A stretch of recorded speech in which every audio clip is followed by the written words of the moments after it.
chaque fois que tu entends une altercation, c'est bien souvent parce qu'un bienfait a été payé en mal. Le crocodile a protesté. Jamais cela ne se produira entre toi et moi.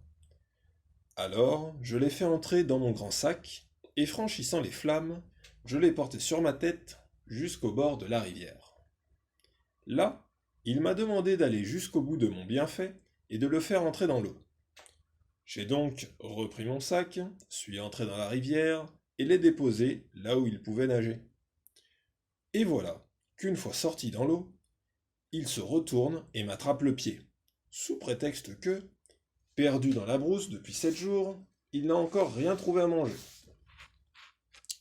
Fit le lièvre d'un air pensif, puis semblant avoir pris une décision.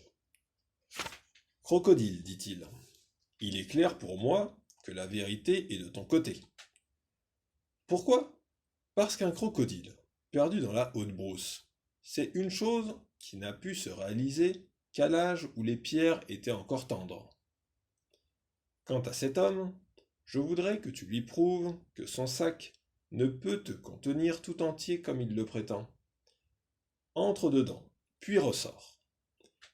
Et si même le plus petit bout de ta queue ne peut y entrer et reste dehors, je te donnerai raison, car ce sera la preuve que cet homme est un menteur aux lèvres tranchantes comme un rasoir effilé.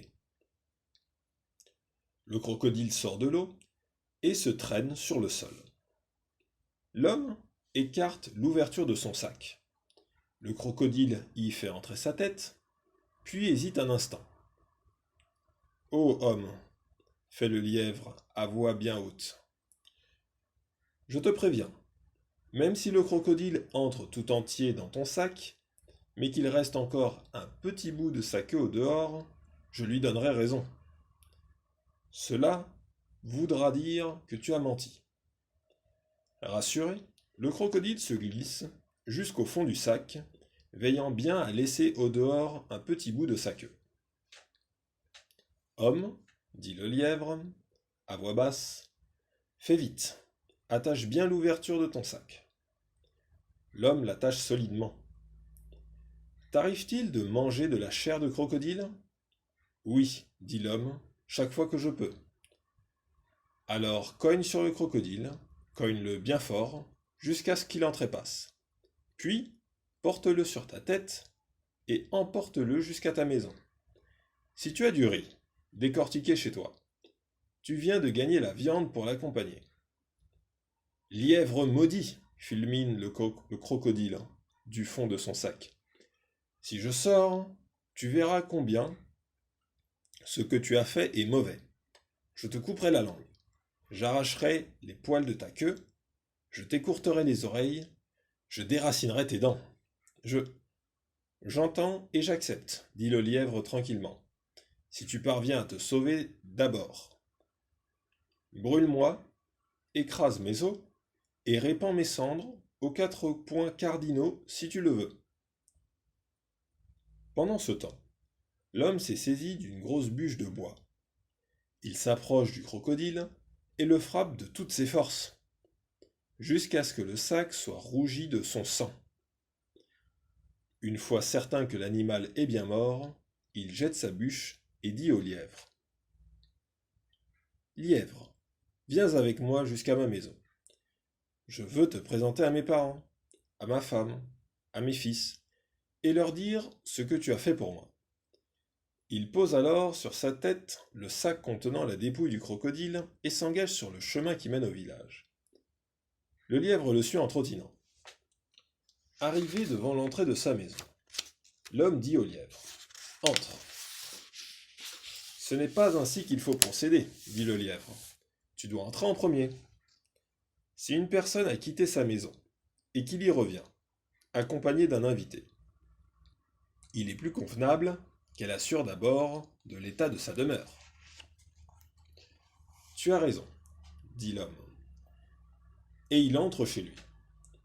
Il laisse tomber son sac dans le vestibule, traverse la cour et pénètre dans sa case.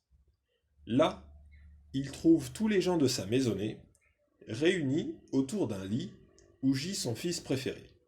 celui qui l'aime le plus tendrement. L'enfant souffre atrocement de la tête.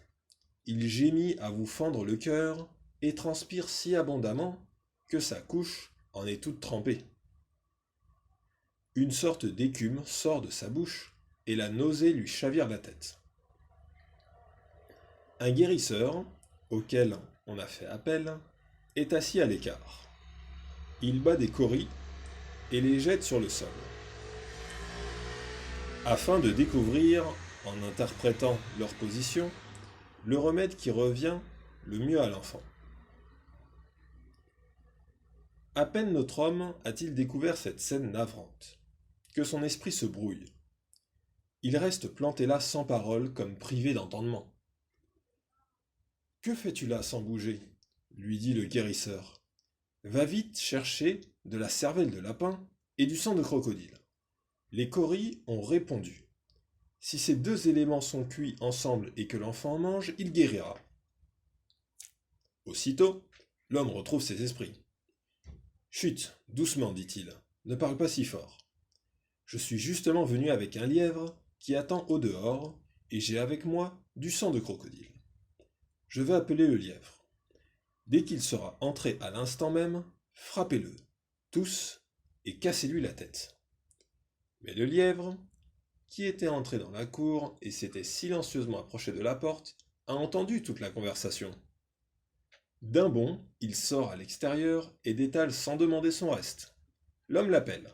« Reviens, lièvre, reviens !»« Va chercher un autre lièvre, » lui répond celui-ci de loin. « Ce n'est pas ma cervelle qui va servir à guérir ton fils. »« Homme, tu avais bien raison. Chaque fois que l'on entend une discussion ou une querelle, c'est qu'un bienfait a été mal payé. Mais, chaque fois que cela arrive, c'est que l'auteur du bienfait ne s'est pas mis suffisamment en garde. Voilà qui ne m'arrivera pas. Et si j'ai une chose à demander à Dieu, ô homme, c'est de ne jamais me laisser te revoir de près. » Et le lièvre, le plus malin des animaux, regagna à bon puissant les herbes de la haute brousse, où bientôt l'on ne vit même plus dépasser la pointe de ses longues oreilles.